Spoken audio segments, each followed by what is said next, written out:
इस कार्यक्रम के पुण्यार्जक हैं श्री कंवरलाल जी महावीर प्रसाद जी, पाटनी, मदनगंज, किशनगढ़, राजस्थान। कि कोई भी कार्य की शुरुआत होती है, शुरुआत के बाद पहली शिला लगी जाती है।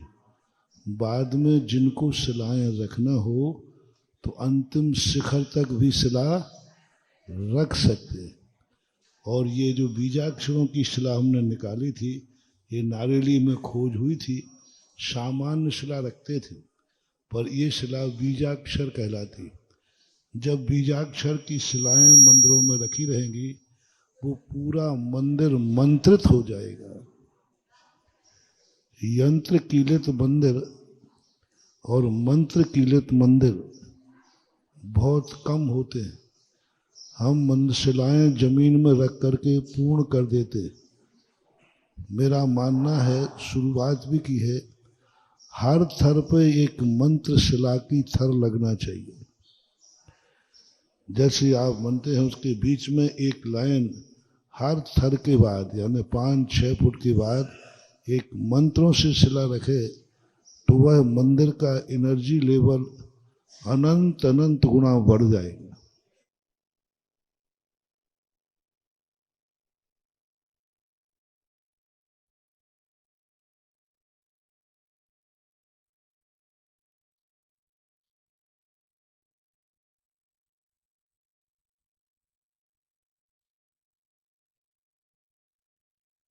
वो शिला हमारे लिए एंटीना का काम कर दे, और वो एंटीना ऐसा बन जाए कि यदि मान लीजिए, हमने कहा था ना कि आपने यदि विचार किया है कि हे भगवान, मैंने उस मंदिर में एक शिला रखी थी, उस शिला को आप गाइड कीजिए कि मुझे भगवान की एनर्जी चाहिए है, मैं इतनी दूर हूँ और पहुँच सकता, आप मुझे एनर्जी लेवल एक शक्ति दीजिए। तो वह शिला नियम से वो मंत्र शक्तियों में यही तो होता है। मंत्र कहीं भी बैठ करके पढ़ो, वो अपनी भावना के अनुसार दूरी तय करता है। पहले सर्प को झाड़ने वाले होते थे, वे सर्प झाड़ने वाले कहीं भी बैठ कर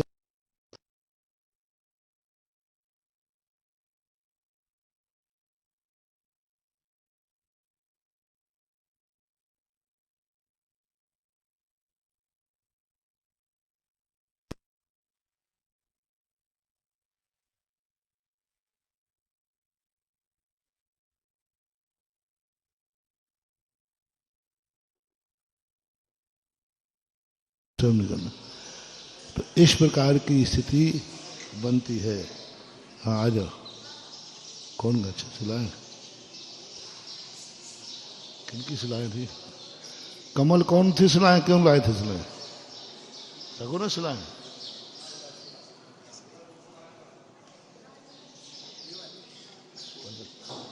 करो फिर चलेगा बरोबर।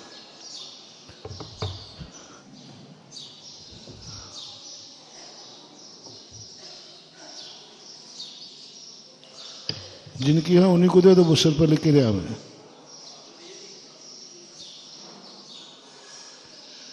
तो अपन को ये सृष्टि के कुछ रहस्य ऐसे हैं जिनको यदि अपन समझ लेते हैं तो हम छोटे में भी बहुत बड़ा काम करते हैं। कई बार हम जिंदगी भर धर्म करते रहते हैं, लेकिन कुछ फल नहीं मिलता। खोदते पहाड़ है और निकलती चूहिया है। ऐसी स्थिति में हम फिर हताश हो जाते हैं। लेकिन हम ये नहीं सोचते कि हमने दवाई तो खाई है, लेकिन विधिवत नहीं खाई। उसके साथ जो पथ्य बताया है, वो पथ्य ग्रहण नहीं किया।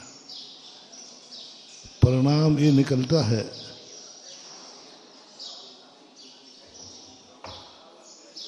याद करा दो ना सामने से, याद करा दो।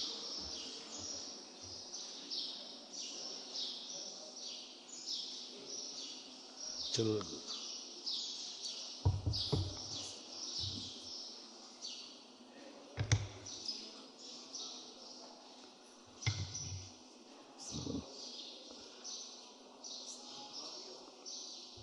और जिनको रखना हो तो आके चुपचाप यहाँ रखते जाओ।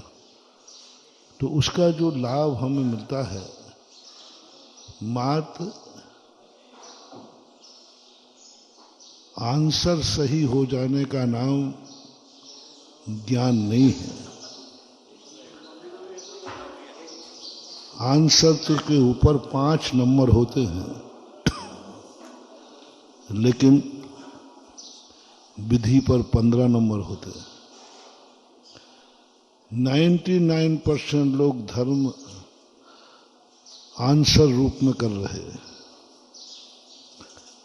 और ये सुन लेते हैं भक्तांबर पाठ से ये होता है, नमोकार मंत्र से ये होता है, अभिषेक से ये होता है, भगवान के चरणों की रस से सारी बीमारियां दूर हो जाती है, भगवान के नाम लेने से सांप भी शांत हो जाता है, शेर भी शांत हो जाता है,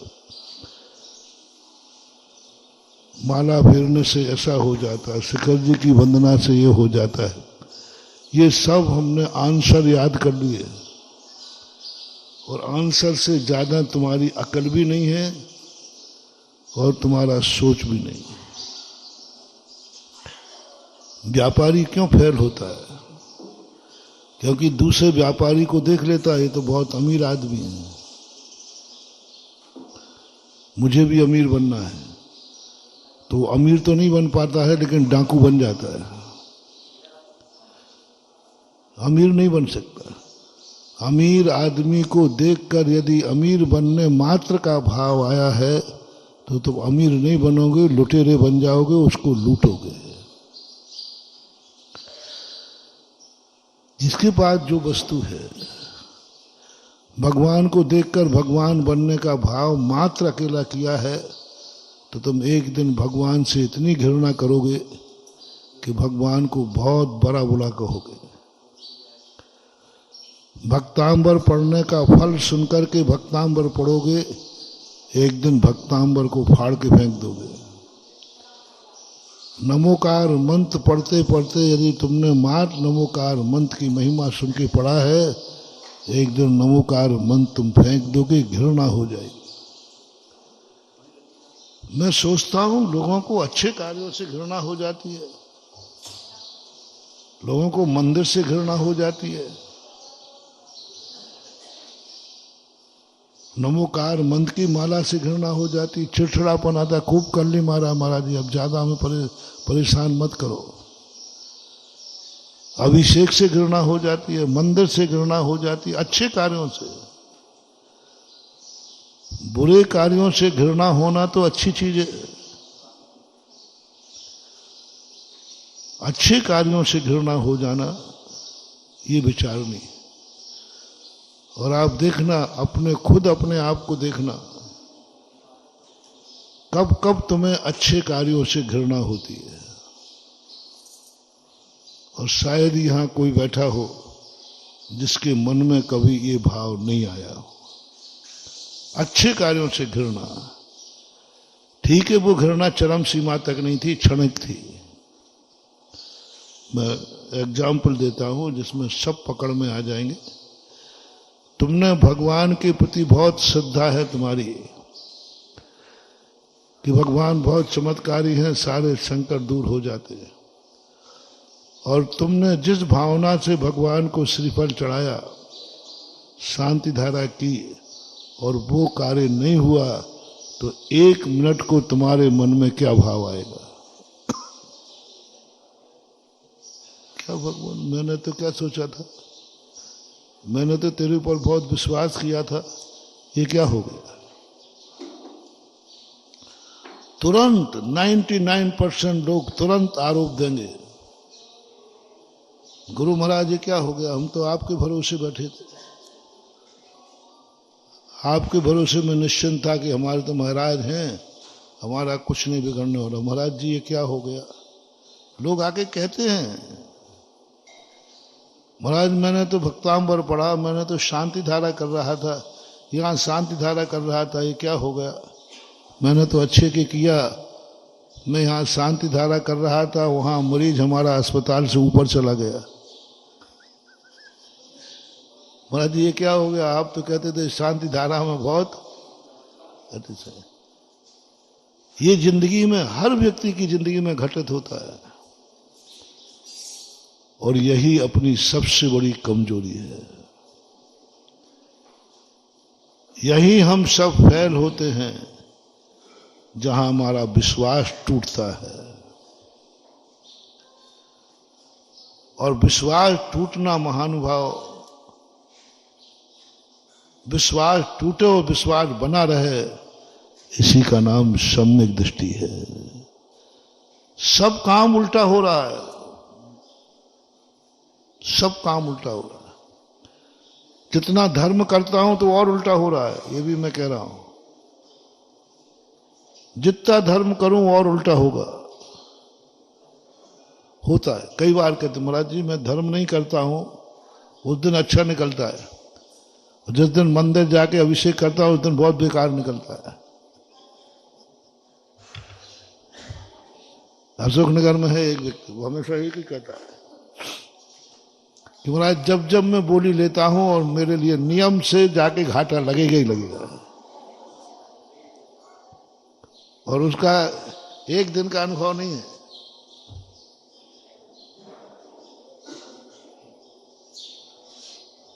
दस साल हो गए, जब जब बोली लेगा वो कहता मुझे घाटा लगता है, नियम से लगेगा। वो बोली लेते ही तैयार रहता है कि आज बोली लिए, नियम से कुछ गड़बड़ होना है। होता है, बहुत सारे लोगों के जीवन में होता है, और मैं तो कहता हूं सबके जीवन में होता है। लोग इस रहस्य को समझ नहीं रहे हैं। लोग समझ रहे हैं ये संकट आ रहा है, और सत्य ये है कि वो संकटों से तुम्हें निजात दिला रहा है छोटे में।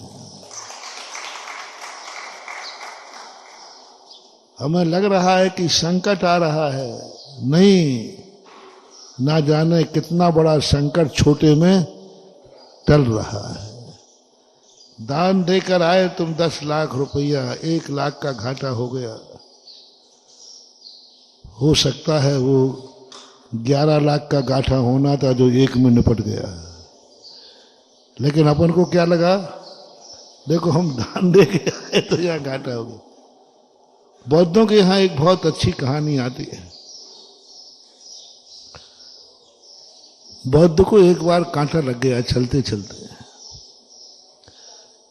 और उसकी धारणा थी लोगों की, शिष्यों की, कि हमारे भगवान इतने चमत्कारी हैं, इतने शक्तिशाली हैं, इतने साधना है, इतने देवता है इनके पास, इनका कभी कोई कुछ नहीं बिगाड़ सकता। कोई कुछ नहीं बिगाड़ सकता। एक भजन गाते ना यहीं पे, जिसको बाबा ने संभाला है उसका कौन क्या बिगाड़ेगा। ये सबके मन में भावना रहती है। इनको तो क्या संकट आएगा, ये तो इतने तपस्वी है, इतने अतिशय है, इतना इनका देवता इनके आगे पीछे चलते हैं। तुम लोगों का विश्वास अपने आराध्य के प्रति बहुत ज्यादा होता है,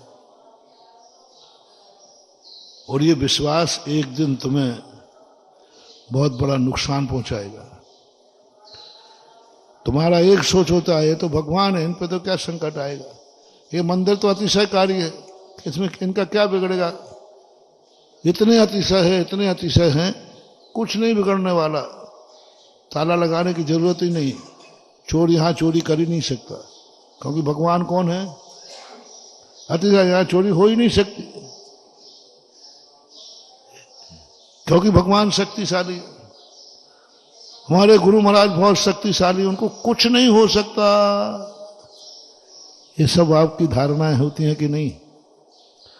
बस यही धारणा आपकी खतरनाक है। आपने ताला किस लिए नहीं लगाया कि भगवान अतिशयकारी, यहाँ चोर आ ही नहीं सकता, आएगा तो किलत हो जाएगा, अंधा हो जाएगा, वो कर ही नहीं सकेगा। ये आपकी बहुत बड़ी भूल है। और मैं कह रहा हूं जहां जहां भगवान हो वहां सबसे ज्यादा चोर को सुविधा मिलती है। चोर मंदिर में, जहां मंदिर हो, भगवान अतिशयकारी हो, शक्तिमान हो, सावधान हो जाना, यहां चोरी जरूर होगी, क्योंकि अतिशयवान है। चोरी जरूर होगी, क्योंकि ये इतने महान इसलिए हैं कि ये चोर को भी नहीं रोकेंगे। ये इतने महान हैं कि ये चोर को भी नहीं रोकेंगे। ये वो बनारसी दास जैसे हैं, उदाहरण है कि चोर को भी पुठरिया उठवा देंगे। खुद का माल चोर, बनारसी दास का आता ना, उन्होंने चोर घुसाया तो उन्होंने खुद का माल उठवा के कहा पीछे के दरवाजे निकल जा, नहीं तो वो कोतवाल जाग जाएगा। यही उनकी प्रसिद्धि है।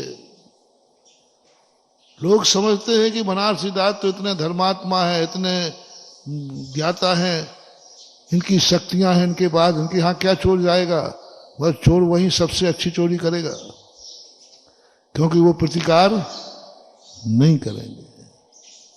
चोरों के घर कभी चोरी नहीं होती, क्योंकि वो वहीं निपटा देगा। वो भी चोर है, तू चोर है तो मैं भी चोर हूं। चोरों के घर चोरी नहीं होती, हमेशा चोरी साधु के घर होती है, सज्जन के घर होती है। छापे सबसे ज्यादा कहां पाड़ते हैं लोग? सरकार। उस मोहल्ले में पाड़ के दिखाए जहां जो छापे पाड़ने वाले एक भी लौट के नहीं आएगा। उन मोहल्ले का बिजली का बिल नहीं भरा जाता। अजमेर में एक मोहल्ला है जहां खूब बिजली जलती, लेकिन वहां का बिजली का बिल नहीं भरा जाता। कोई वहां बिल काट लेने नहीं जाता, मीटर काटने नहीं जाता, और चला जाए तो लौट के नहीं आता। सबसे ज्यादा बिजली का बिल कौन भरते हैं? तो सीधे साधे सज्जन होते हैं। उनका एक 8 दिन भी लेट हो गया ना तो मीटर कट। यदि मीटर कट हुआ है, समझ लेना ये सज्जन व्यक्ति का घर है। नीति है। साधुओं को, सज्जनों को जितना अच्छी तरह से ठगा जा सकता है, बदमाशों को नहीं ठगा जा सकता। सज्जन ही ठगा जाएगा, क्योंकि उसकी सज्जनता है। सज्जन को ही ठगेगा, धर्मात्मा पे ही ठगेगा, और धर्मात्मा पे ही संकट आते हैं। अधर्मी पे संकट आने का सवाल ही नहीं उठता। रिपीट कर रहा हूं, धर्मात्मा पर ही संकट आते हैं, अधर्मी पर संकट आने का सवाल ही नहीं। अधर्मी का तो विनाश होता है, संकट नहीं आता। अर्थ समझना, अधर्मी पर संकट नहीं आता, उसका तो विनाश होता है। और धर्मात्मा का संकट आता है लेकिन विनाश नहीं होता, ये धर्मात्मा की पहचान है। संकट तो आएगा धर्मात्मा का, सोच लो सब धर्म करने वालों। राम और रावण की कहानी सामने है। रामचंद्र जी धर्मात्मा थे कि नहीं?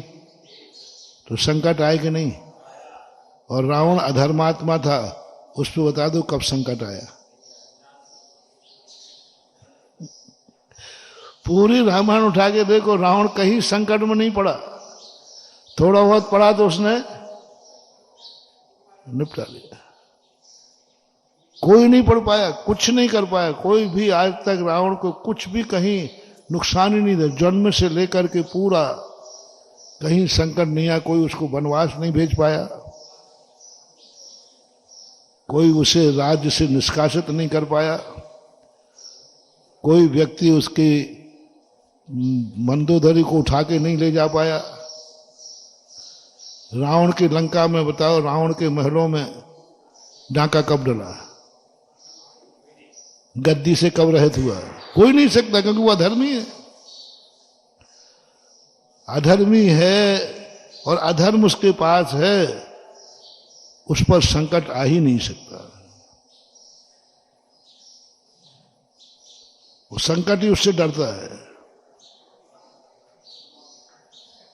बिल्कुल मजेदार प्रवचन है, उल्टा।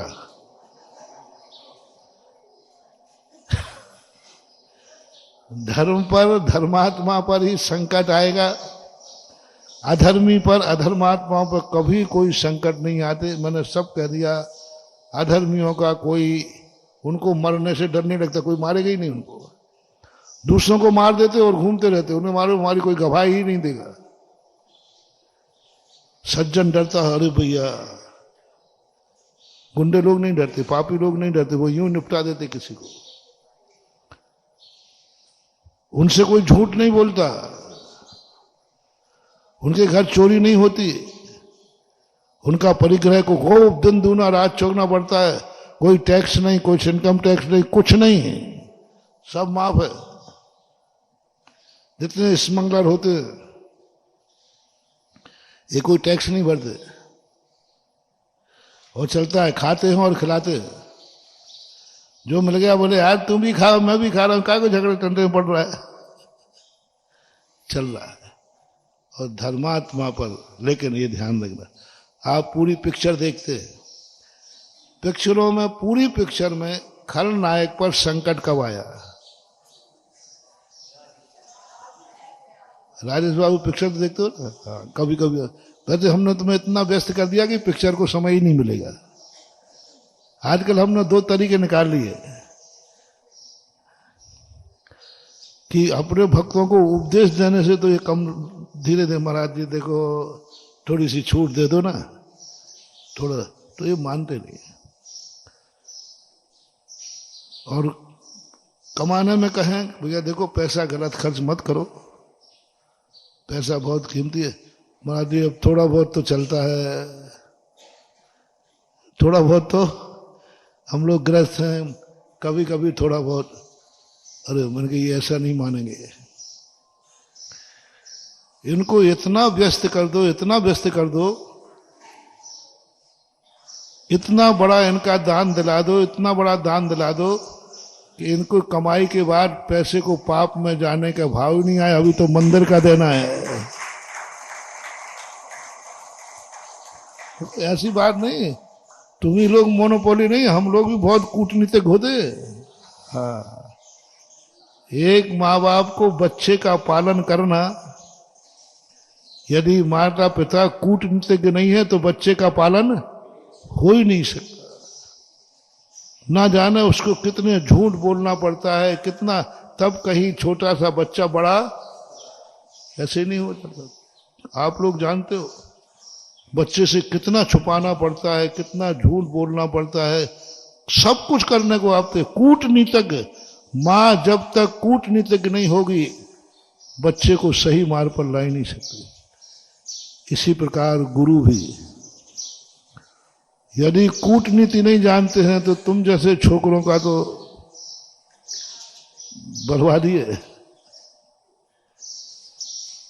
और शास्त्रों में कहा है, चलो तुम्हारे ऊपर नहीं घटाता हूं, हम लोग अपने ऊपर घटाते हैं।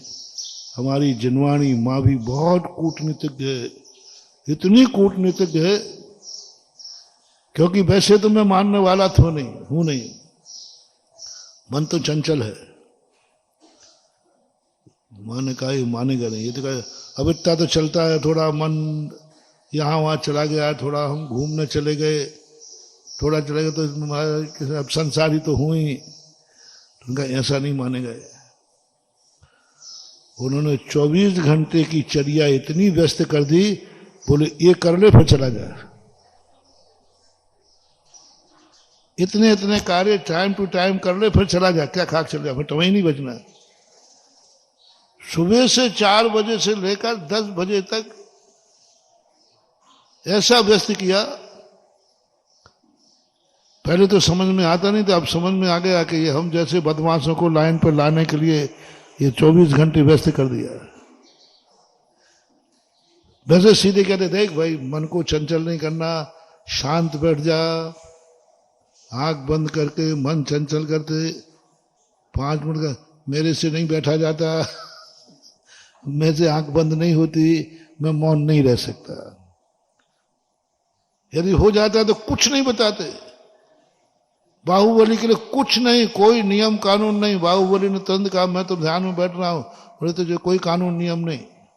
जम किंच विचिंतन तो निरीह वित्ते हवे जदा साहू। तो कोई तुम्हारे लिए कुछ नहीं। तीर्थंकर प्रतिक्रमण नहीं करते, कोई कानून नहीं है तीर्थंकरों का।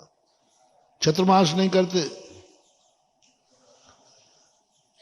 परिहार विशुद्धि कुछ महामुनिराज होते जो चतुर्मास नहीं करते। कुछ मुनिराज ऐसे होते जो पिछी कमंडल नहीं रखते, पिछी नहीं रखते। क्या गजब की चीज है। उनको कोई कानून नियम नहीं है। कानून नियम जो होते हैं, नियम से खुरापातियों के लिए होते हैं। जो पूर्ण सज्जन स्वभाव से होते हैं उनके लिए क्या कानून। जमकिन चवि चिंतन तो निरीवित हवे जदा साहू। तू जो चिंतन करना चाहे कर।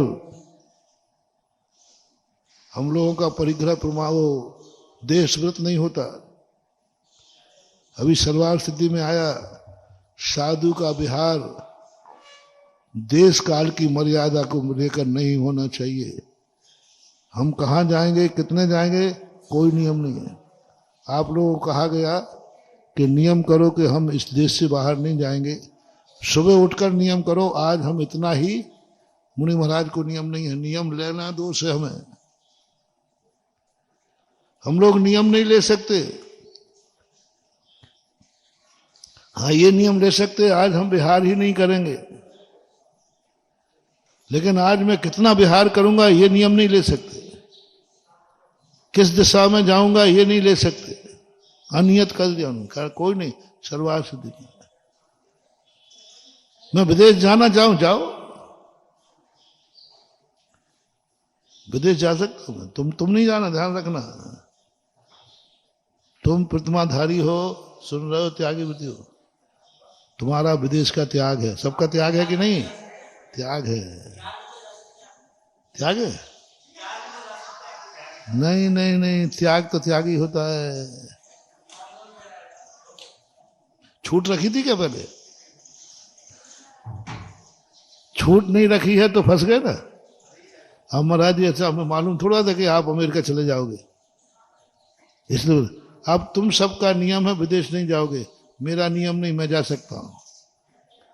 अमेरिका जाओ, जहां जाना चाहूं वहां जाओ, कोई बाधा नहीं है। नियम ही नहीं है हमारा। बस शर्त एक लगा दी, तुझे जहां जाना है वहां जा, पर मुनिचर्या में दोष नहीं आना चाहिए। जाओ ना, वाहन से नहीं जा सकते। मान लो कोई रिद्धिधारी मुनिराज हो, उनको रिद्धि प्राप्त हो जाए तो वे चले जाएंगे कि नहीं? गए हैं, गए हैं। कहां सीमा थी ऊर्ध्व की? विष्णु कुमार मुनिराज ने 1,00,000 योजन की, क्योंकि सीमा तो चारों दिशाओं की होती है कि नहीं? 8 दिशाओं की, 10 दिशाओं की, ऊपर भी। तो विष्णु कुमार महाराज ने ऊपर की कितनी सीमा बांधी थी? 1,00,000 योजन। उससे ज्यादा सीमा होती ही नहीं। मनुष्य जा ही नहीं सकता। यानी उनकी कोई सीमा नहीं थी, तभी उन्होंने 1,00,000 योजन की विक्रिया कर दी। ये छूट देने का अर्थ ये था कि वो व्यक्ति ईमानदार है, धर्मात्मा है, सज्जन है। उसके लिए कोई कानून नहीं है, कोई नियम नहीं है। वो स्वयं कानून है, वो स्वयं आगम है। वो किसी बनाए रास्तों पर नहीं चलता है। वो हाँ चल देता है, वही रास्ता बन जाता है। वो किसी रास्ते पर नहीं चलता, जहां से चल जाता है वही रास्ता बन जाता है। उसके लिए कोई कानून नहीं, वो स्वयं कानून है। उसके लिए कोई आगम नहीं, वो स्वयं आगम है। तीर्थंकर कौन से आगम से चलते हैं? वो स्वयं ही आगम है। वे स्वयं ही आगम है। उनका गुरु कौन होता है? वे स्वयं ही जगत गुरु हैं। उनका गुरु, तीर्थंकर का गुरु कौन होता है? वो ही जगत गुरु है। मालिक का मालिक कौन? उनसे कभी कोई दोष नहीं, प्रतिक्रमण नहीं करते, क्योंकि वो जो कहते हैं वही सत्य है। उनसे असत्य होते ही नहीं है। प्रतिक्रमण क्यों करेंगे? क्योंकि वो कभी असत्य करते ही नहीं, उनसे होते ही नहीं, वे हमेशा सत मार्ग पे ही चलते हैं। इसलिए मोटिवेशन है, जिस पर जितने कानून लगाए जाएं, जिस पर जितनी पहरेदारी की जाए, जिस पर जितनी चौकसी की जाए, समझ लेना वो उतना ही खतरनाक आदमी है। क्योंकि अच्छे तुम होते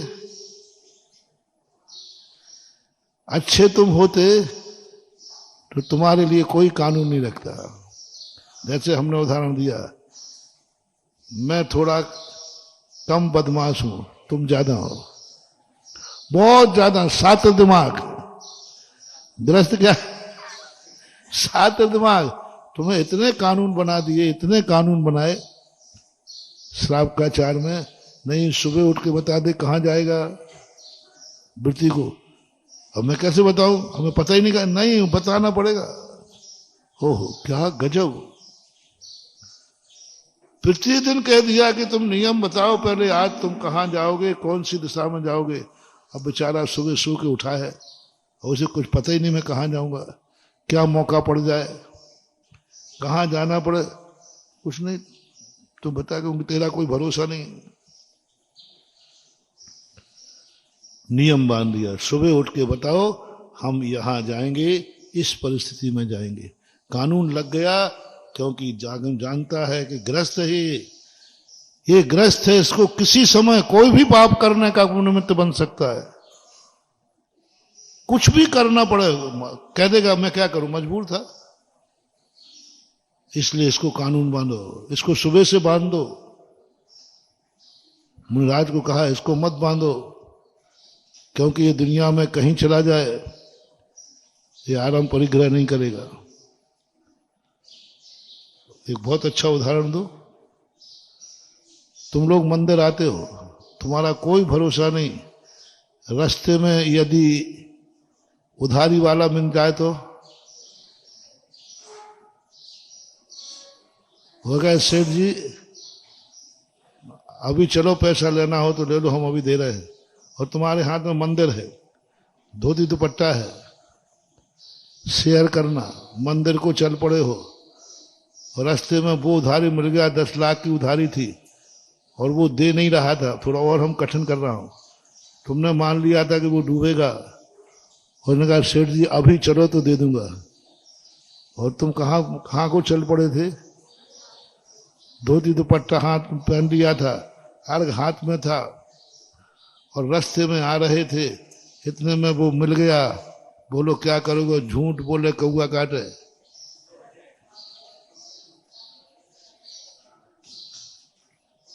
मंदिर आ जाओगे, सीधे के उधर चले जाओगे। अरे मोरे महाराज भगवान कहां भग रहे, धोती दुपट्टा दोबारा पहन लेंगे। थूबन जी आ रहे हो, अमरोद में तुम्हारा कोई क्लाइंट है, हो गया सेठ जी अभी लेना हो तो ले लो, नहीं घंटे फिर नहीं मिलेगा। तो बोलो अमरोद में उतर जाओगे कि चले आओगे, बोलो भाई बोलो। तो महाराजू उतर जाएंगे और क्या करेंगे, अब थोड़ी।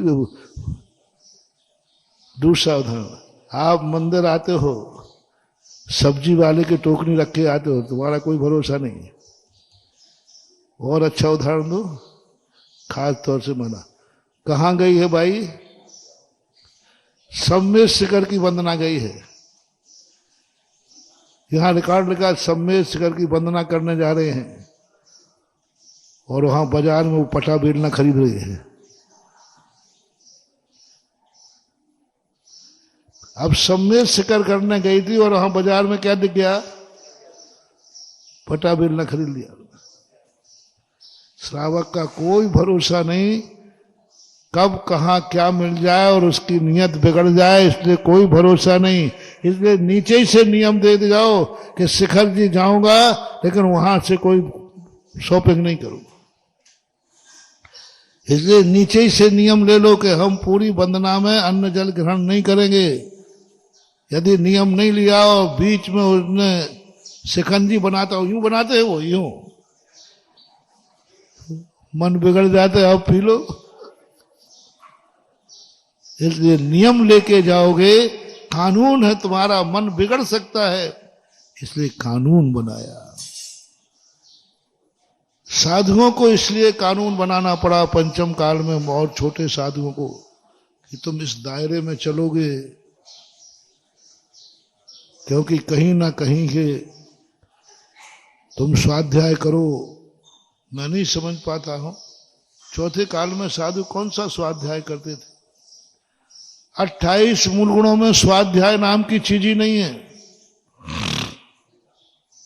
तीर्थंकर स्वाध्याय नहीं, कोई स्वाध्याय करते ही नहीं है।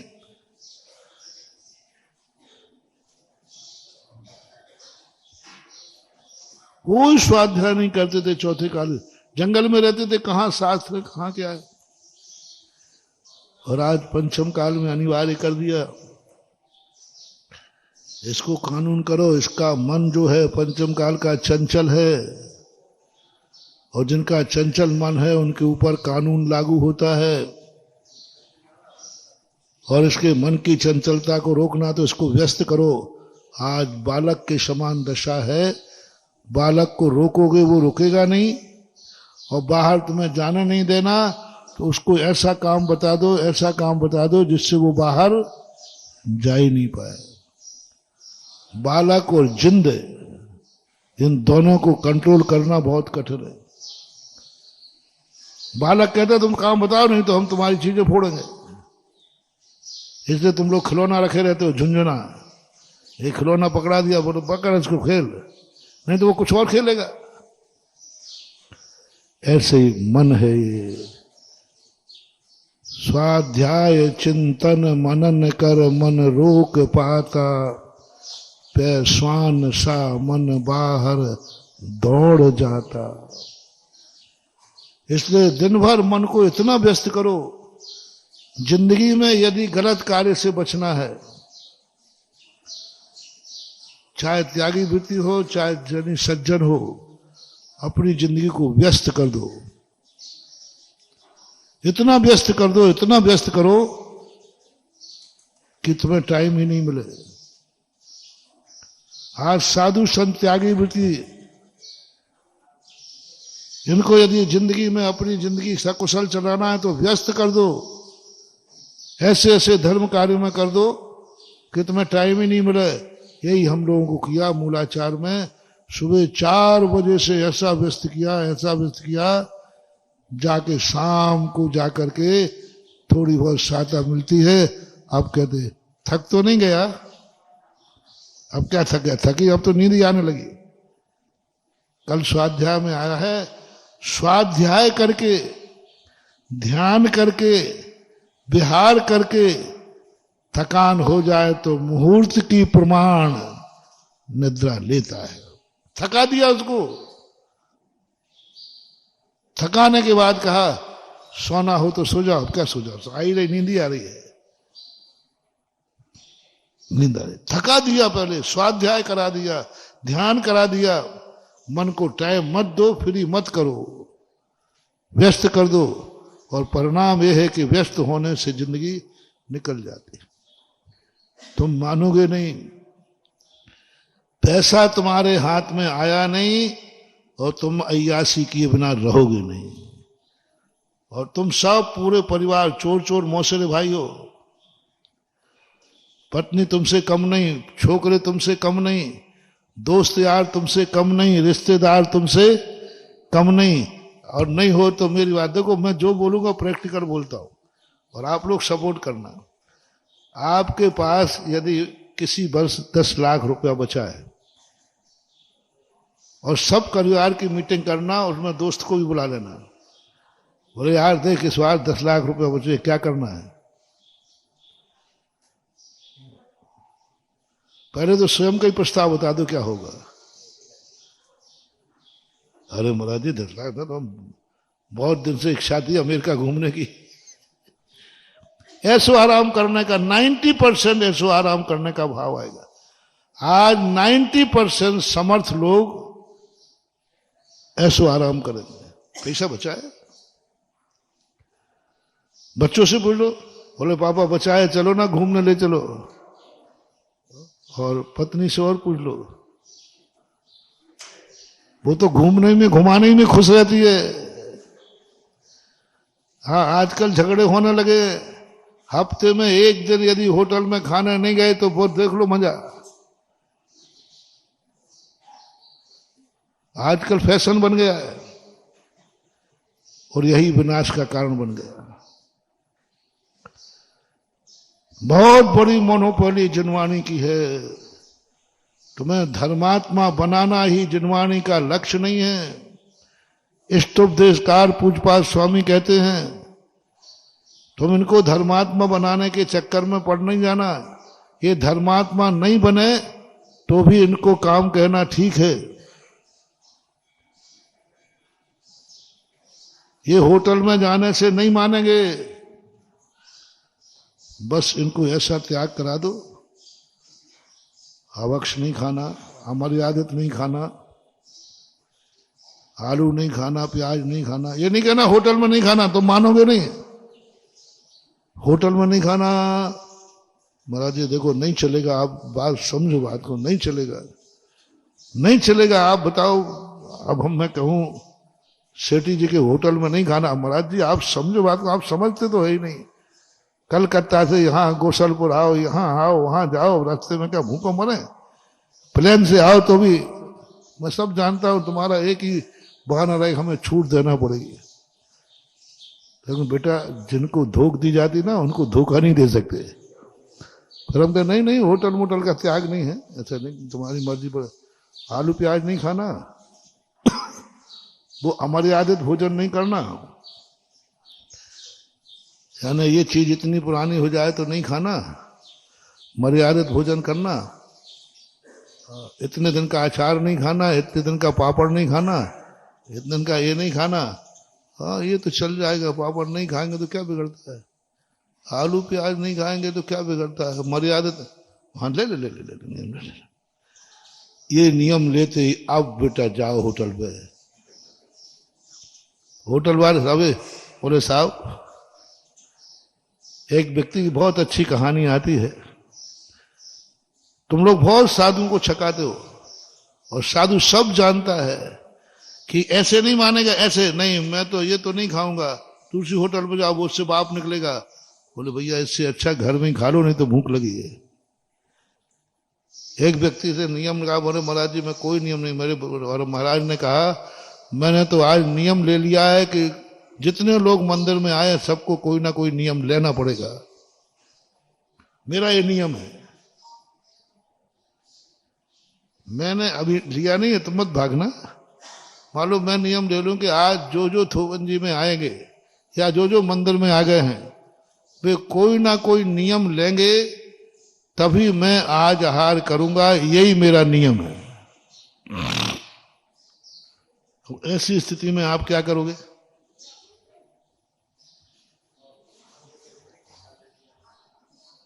एक व्यक्ति बहुत चालाक था, उन्होंने कहा बाबा जी हैं तो हम भी कोई कम नहीं है।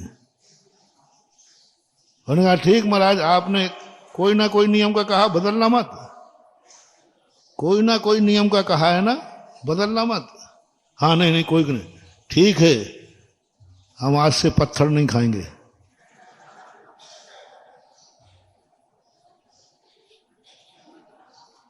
महाराज ने कहा देख बेटा नियम पर। अरे महाराज ये नियम पढ़ने का सवाल ही नहीं, नियम पढ़ेगा पत्थर मैंने जिंदगी में नहीं खाए। देख ले भाई, देखो नियम में दोष नहीं लगना चाहिए। अभी बदलना हो तो कोई दूसरा नियम ले ले, कोई छोटा मोटा। बोले महाराज ये नियम बड़ा है, आप भी क्या बात कर रहे, बताओ भैया इतने लोगों में पत्थर किसने खाया? बोले पत्थर का नियम है। महाराज ने कहा देख लो भाई, सबसे बड़ा नियम ले रहा है तो, और ये नियम बहुत कठिन है, पल जाए तो ठीक है।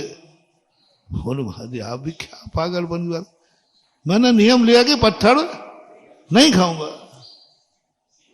महाराज ने आशीर्वाद दे दिया। घर जाके पहुंचा, मम्मी से कहा अपन आज मैं महाराज को छकाया। बोले क्या, मैंने पत्थर नहीं खाऊंगा ये नियम ले लिया। बोले बेटा ये क्या करके आ गया? और महाराज ने बार बार कहा कि इसमें किंचित मात्र भी दोष नहीं लगना चाहिए। और मैंने भी कह दिया हाँ किंचित मात्र भी दोष नहीं लगेगा। बोले बेटा आटा तो पत्थर की चक्की में पिसेगा, और आटे के पाट भी घिसते हैं कि नहीं, तो वो तो दोष लग जाएगा। इसलिए आप चक्की से पिसा हुआ आटा नहीं, आप खाओ घूंगरी।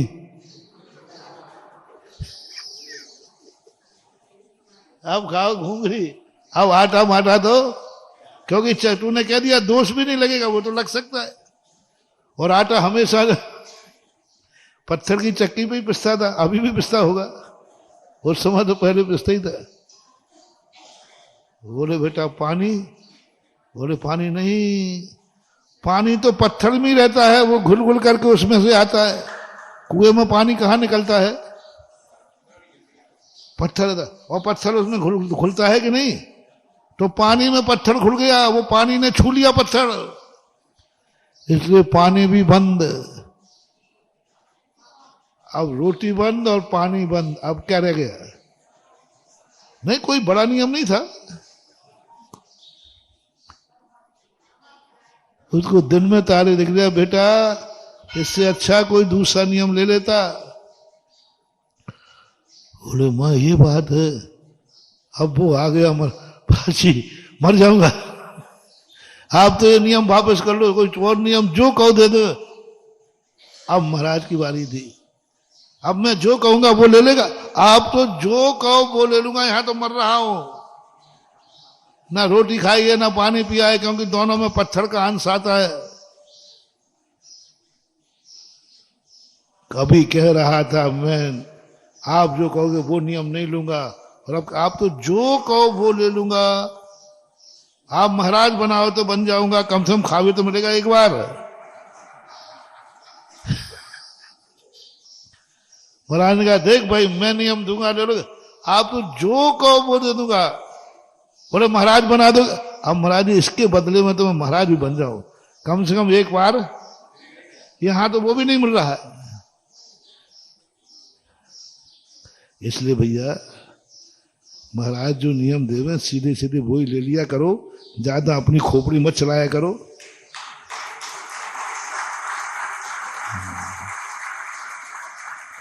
अपनी खोपड़ी में तुम्हारे में ज्यादा अकल मकल है नहीं है, और ऐसे फंसोगे कि बेटा। इसलिए सबसे सरल सस्ता है, गुरु जी से कहो आप तो जो देना हो आप पहले नियम दे दो। और गुरु बहुत आगे के होते हैं, गुरु माँ के समान होते हैं, वो वही नियम देंगे जो तेरी जिंदगी में आसानी से पल जाएगा।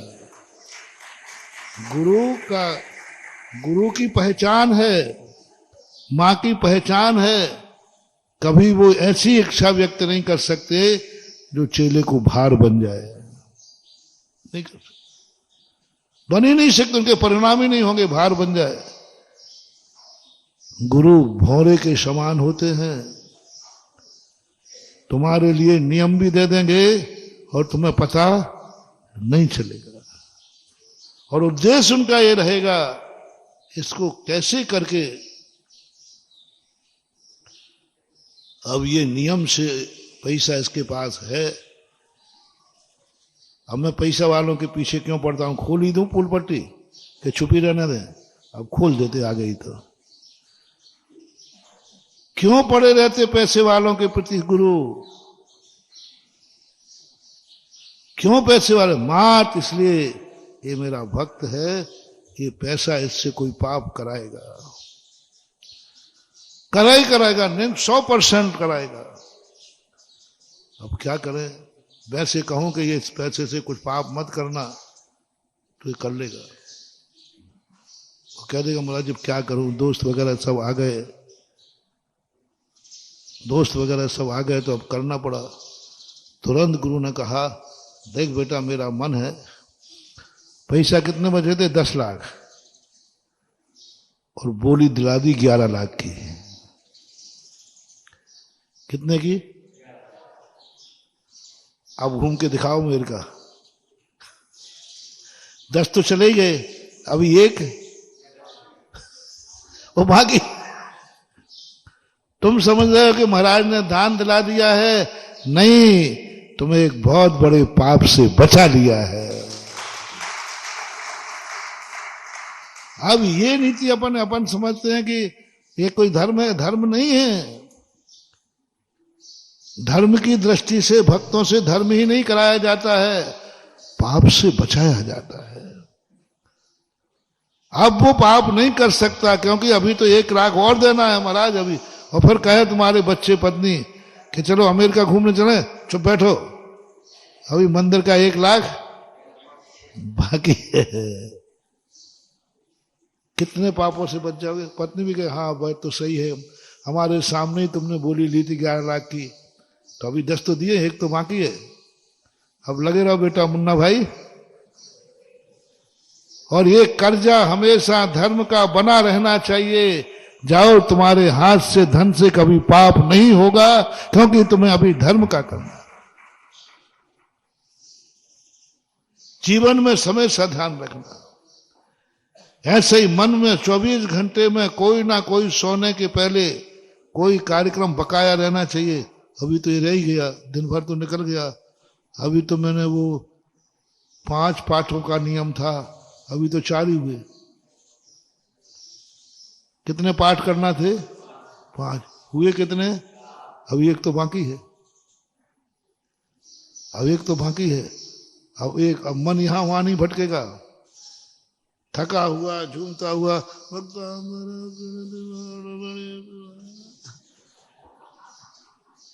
फिरेगा। हमेशा एक पाठ ज्यादा रखो, दिन को व्यस्त कर दो, मन को कहीं बाहर जाने की गुंजाइश ही न मिले। इसलिए जैन साधु को महावीर स्वामी ने ऐसा व्यस्त किया कि उनको सही यदि आवश्यक पाले तो उनको कहीं बाहर जाने का समय ही नहीं है। और ये तरीके थे, ये आप लोगों को भी ये धर्म कराने के तरीके हैं, पाप से बचाना। एक व्यक्ति ने कहा, बोले महाराज जी आप अभिषेक के पीछे क्यों पड़ते हो? मैंने दान की बता दी ना कि मैं तुम लोगों के दान के पीछे क्यों पड़ता हूं, क्योंकि मैं तुमसे बहुत प्यार करता हूं। जिसके दान के पीछे पड़ा वो दुश्मन मत मानना। ये चाहता हूं कि मेरे भक्त का पैसा पसीने का है, मेरे भक्त का पैसा जन्म जन्म के पुण्य से है। बोलो 2 पैसा जिसके पास बचा है वो पाप से बचा कि पुण्य से? दुनिया में ऐसे लोग हैं जो खर्चा नहीं चला पा रहे हैं, ऐसे लोग हैं जो खर्चा मुश्किल से चलता है, और हमारा भक्त वो पुण्यात्मा है कि 2 रुपया उसके पास बचा हुआ है। बस जैसे ही जिसके पास हमें 2 रुपया बचता हुआ दिखता है, मैं उस पर दीवाना हो जाता हूं। डाकू और साधु की एक ही जाति है।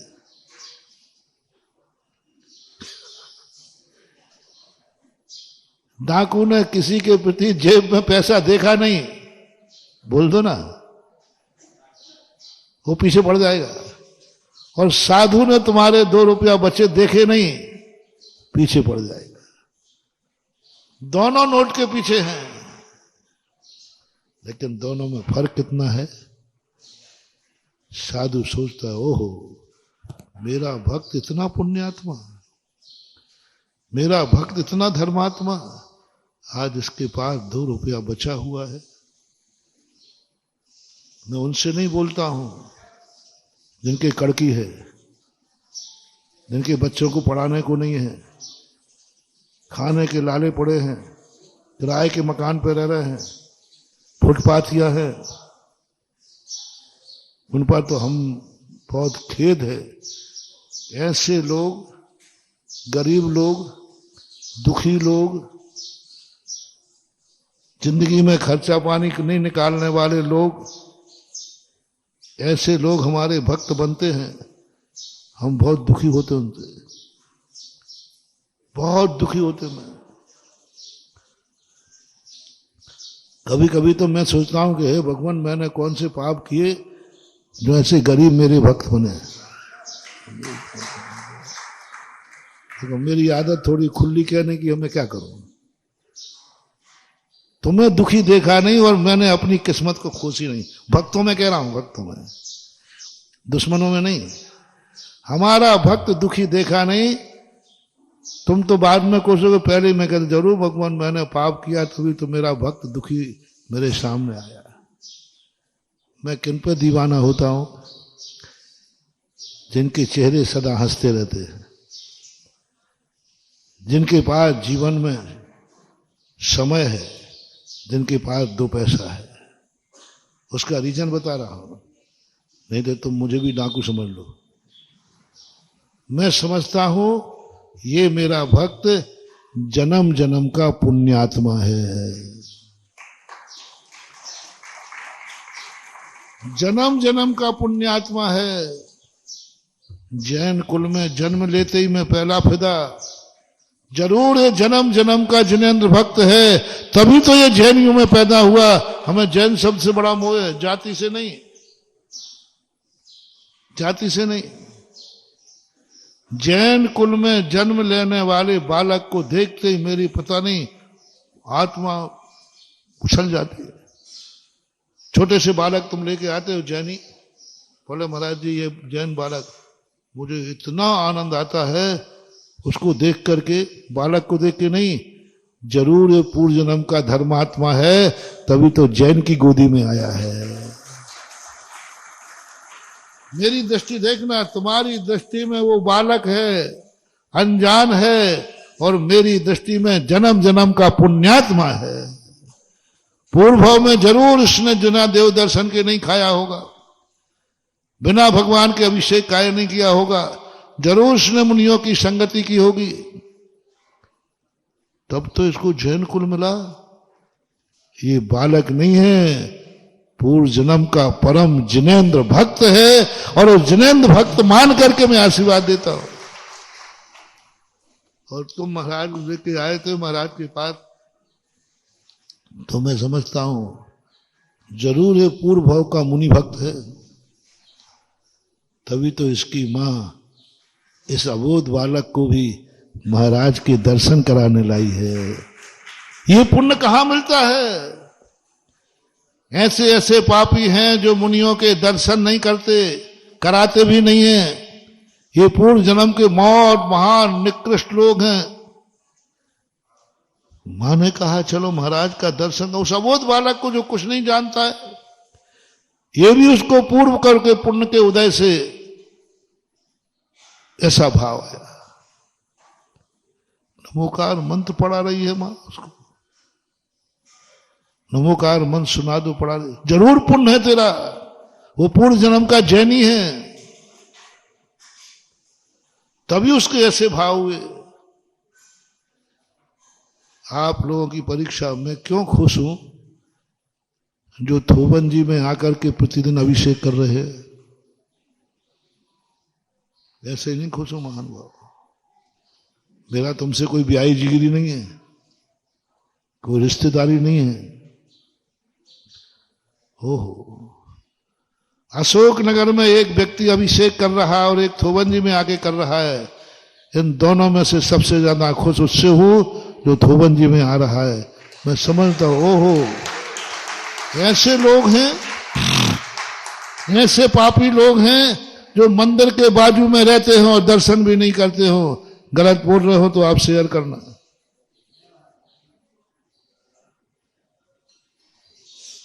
मंदिर के बाजू में कह रहा हूं,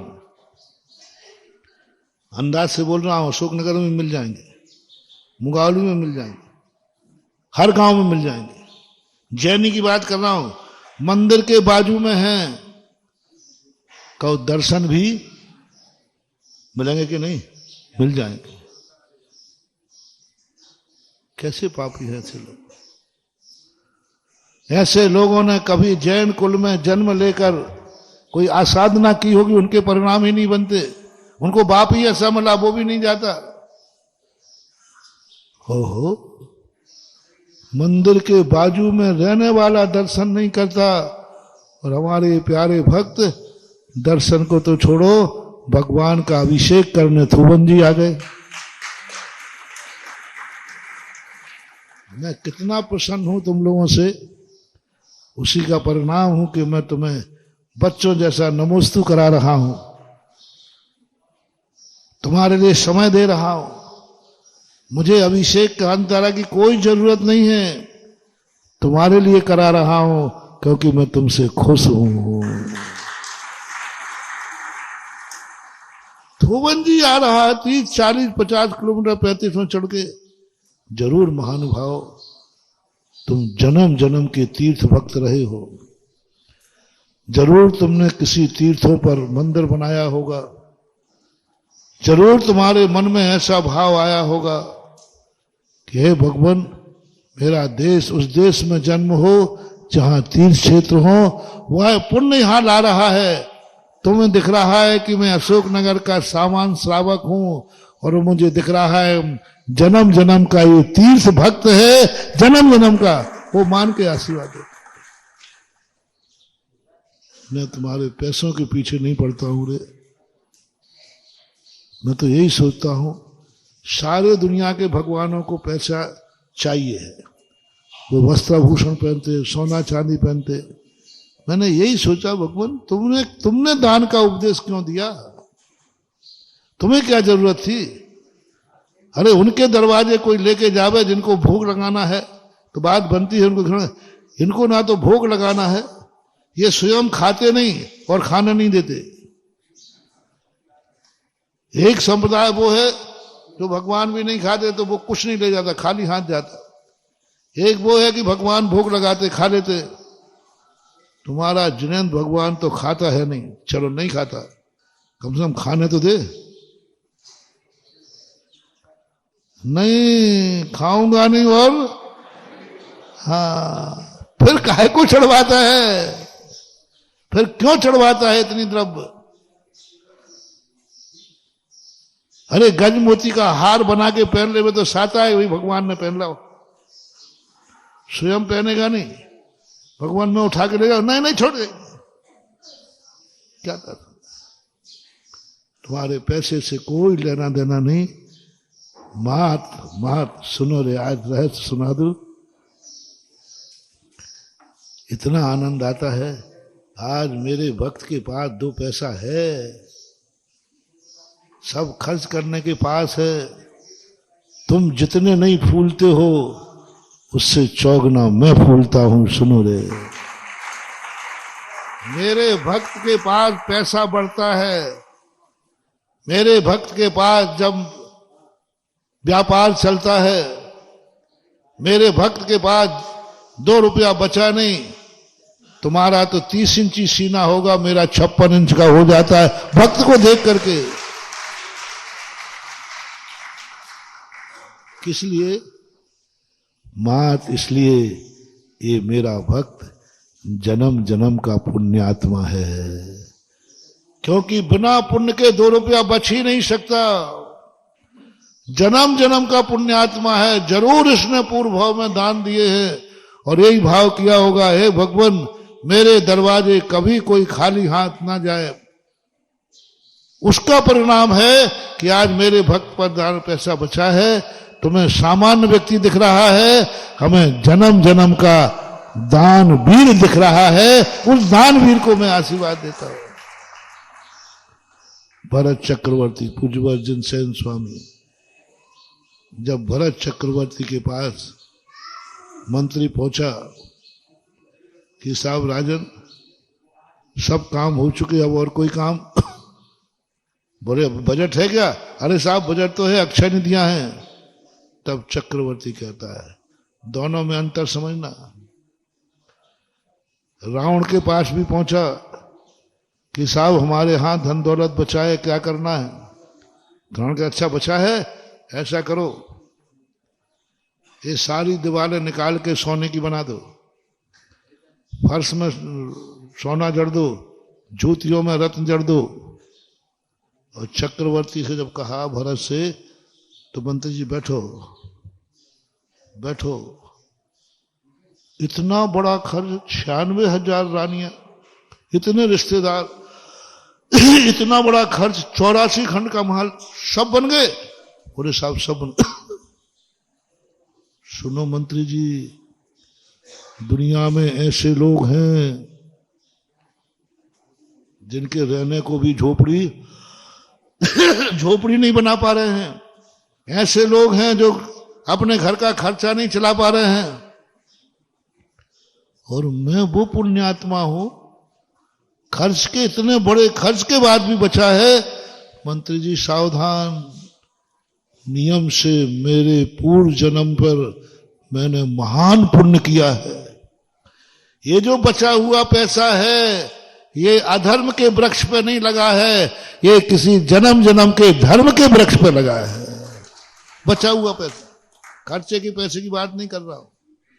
कभी भी महानुभाव 2 रुपया बचे तो आज का प्रवचन याद रखना, ये जो 2 रुपया तुम्हारे बचे हैं ये किसी ना किसी धर्म के बीज बन के आया है, उस पे से फले हैं। इसलिए मंत्री जी बचे हुए पैसे से पाप मत करना। मोटिवेशन, बचा हुआ पैसा, कभी बचे हुए पैसे से पाप नहीं करना। हो सके तो तुम अपने खर्चे में से निकाल के पाप कर लेना। खर्च कम करके कह नहीं रहा हूं, छूट नहीं दे रहा हूं, खर्च में जो लगा है, लेकिन बचा हुआ पैसा सब कार्य में लगाने के बाद बचे, महानुभाव मत करना। वो तुम्हारे महान धर्म का फल है। और परिणाम ये निकला, भरत चक्रवर्ती का 1 पैसा बचा हुआ अब गलत कार्य में नहीं जाएगा तो करूंगा क्या, जाओ कैलाश पर्वत पर सोने के मंदिर बना दो। कर दिया ना व्यस्त। चक्रवर्ती ने तुरंत प्रस्ताव रखा, यदि तुम ये सब परिवार के लोगों में कह दोगे तो सब परिवार के लोग कहेंगे हमारे महल में ये कलर ठीक नहीं है, ये निकाल दोगे, कल सब खर्च करा देंगे। उसने इतना खर्च बता दिया, अब सब मंत्रिमंडल लोग, कोई भी रानी साहब कोई भी कुछ कहे, साहब अभी मंदिर का काम चल रहा है, अभी मंदिर का काम चल रहा है, राजा साहब ने आदेश दिया है कि कैलाश पर्वत पर क्या बनना है, सोने का मंदिर बनना है, और एक नहीं 72 जिनारे बनना है। अब पूरा परिवार, पूरा डिपार्टमेंट समस्त पापों से बच गया, क्योंकि क्या बनना है, और घर में पैसा रखाओ और खर्च नहीं करो तो ध्यान रखना वो छोकरा ही कह देगा पापा है। हाँ वो परिवार, अब पापा ये तो कह नहीं सकते बेटा अभी पैसा नहीं है, क्योंकि उसमें देख लिया कि पैसा तो वो कोई ना कोई लगा देगा, कोई नहीं लगाएगा तो तुम्हारा मन रूपी बेटा तो लगा ही देगा। मन को सदा, बेटे को सदा कड़की में पालना, मन को सदा कड़की में रखना। मन कहे अब तो फ्री हो, नहीं अभी एक पाठ तो रह गया। मन कहे भाई अब तो फ्री हो, अब थोड़ा साथ और नहीं, अभी एक माला तो रह गई। अब कहे वन के थोड़ा तो थोड़ा, अरे नहीं अभी तो 1 लाख रुपया बाकी है, उससे मन कंट्रोल हो जाएगा। उसके बाद चक्रवर्ती बताते किसी ने कोई मांग नहीं रखी। मंत्री जी एक ही बात कहते थे, साहब मंदिर सोने का बन रहा है। और ये बात चक्रवर्ती ही कहता है कि आप लोग भी अपने घरों में कहते हो, थोड़ा शेयर करो। यदि आपका परिवार, आपका रिश्तेदार कोई खर्चा बतावे और तुम्हें मंदिर की बड़ी बोरी लेगी हो तो आप लोग भी क्या जवाब देते हो? बोल दो ना, बोलो जो है बात। यही तो कहलवाना चाहता हूं, यही तो कहलवाना चाहता हूं कि बच्चा तुम्हें खर्चा बताए, पत्नी तुम्हें खर्चा बताए, दोस्त खर्चा बचाए, और तुम्हारे नहीं यार अभी तो नहीं जा पाऊंगा। बोले क्या बात है, वो थोबन जी गए थे, बोल दो ना, वहां एक बोरी ले ली, अब वो बोरी तो चुकाना ही है। बस यही टेंशन में तुम्हें देना चाहता हूं कि तुम्हें ये टेंशन बना रहे और मेरे जन्म जन्म की पुण्यात्मा का पैसा पाप में न जाए, अगले जन्म भी वो धर्मात्मा बना रहे। आज 2 रुपया बचा है, कल 200 बचे, कल 2 लाख बचे, और एक दिन ऐसा आए कि किमिक्षिक अक्षय निधि तुम्हारे प्रकट हो जाए। और कोई कारण नहीं बंधुओं, कोई कारण नहीं। आप दूर दूर तक सोचना, आपके दान के उपदेश हम देते हैं, तो बताओ महाराज का क्या स्वार्थ है, क्या स्वार्थ, क्या लेना देना। अरे थोबन जी के मंदिर बने या नहीं बने, महाराज को यहां मठ बनाने के या नारागढ़ो है, बताओ क्या है यहां, क्या लेना देना है। आज यहां है, कल वहां है, कोई मतलब नहीं। हमें मंदिरों से कोई मतलब नहीं, हमें तो भगवान से ही मतलब नहीं है। इनको मालूम है ये छोकरा बहुत खतरनाक है। मुझे भगवान से मतलब नहीं है, मुझे अपने भक्तों से मतलब है। इनका तो हम कुछ कर नहीं पाएंगे, कुछ मेरे बस की बात नहीं है, लेकिन मेरे भक्तों को सुधारना है। हमें धर्म से मतलब नहीं है कि धर्म बढ़े।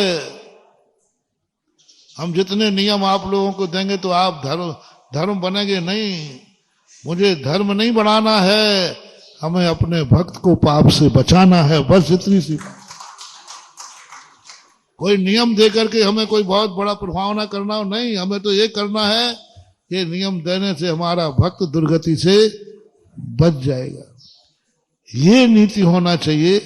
इसलिए आज जो भी अपने जीवन में घटित हो रहा है, कभी भी अच्छे कार्य का टेंशन बना रखेंगे। आज का मोटिवेशन क्या है? हमेशा अच्छे कार्य के लिए टेंशन बना के रखना चाहिए।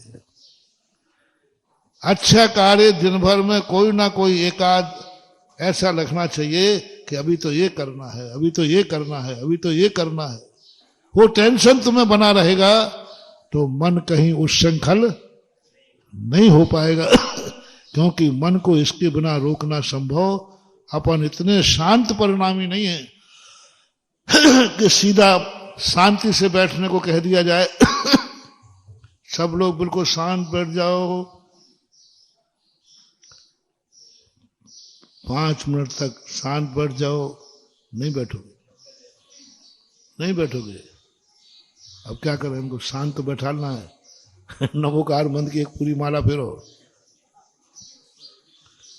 अब माला फेरना जरूरी नहीं था, माला फेरना धर्म नहीं है, लेकिन मन इसके बिना रुकता नहीं है, इसलिए माला पकड़ा दी, माला कर पूरी।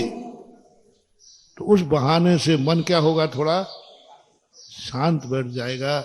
ऐसा आलम्बन भूत धर्म की बात आज कही, और प्रवचन कुछ और होना था, शिलाओं ने कुछ प्रवचन और करा दिया